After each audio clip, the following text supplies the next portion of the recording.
Hey y'all, so we have come across a new issue on these GE CleanSpeak washers.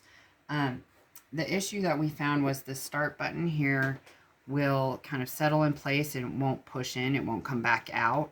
It's just stuck, like it's depressed and not popping back out like it normally would, like this pause button does. If you can see that. The start button is not doing that. In doing that, we also found that this soil button had a similar issue. It was not, like, we have the part in place, so it looks like this one's fixed. It is. This soil button was not depressing, it was staying in place like the start button is. So we have come up with a solution for that, and I will show you that here in a second. So here's the back side of the panel, and this is the button that is broken right here. You can see it's missing, and this is basically what the ones look like that are not broken. And here is the solution that we came up with. This is the 3D printed part. This is the part that broke off here. This is the soil button that has broken off, which is over here, and we've already got this fix in place. And here is a printed version of that. We've made a little modification on this, so it's not exactly the same, but you get the idea. I'm going to actually put this in and show you how easy it is to install.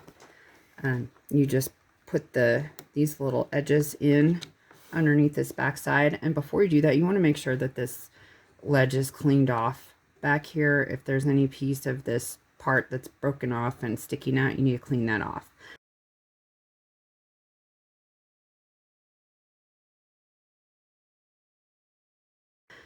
So you just slide that in underneath, and then you want to just pop these tabs on each side in underneath this board. It's easier than I'm making it look. My nails are getting in the way. And then you have the button, and once you flip it over and get it installed again, the button will work as it's supposed to. Go ahead. Okay, so like we were talking about earlier, this is the soil button, and if either of these other buttons breaks, this is a direct replacement for actually any of these buttons. So if you take a look at that, I'm not going to take this one out, but it works the same way as this first one that we did. You just slide this in under this edge here, and then you pop it in. The difference is on this one, I don't know if you can see it very well, but there is a little ledge on here that is not on this other piece, and that's just to keep you from pushing it too far in. So once this hits where it hits home, where it's supposed to be, it's going to be securely in place, and then you'll be able to use your soil button again.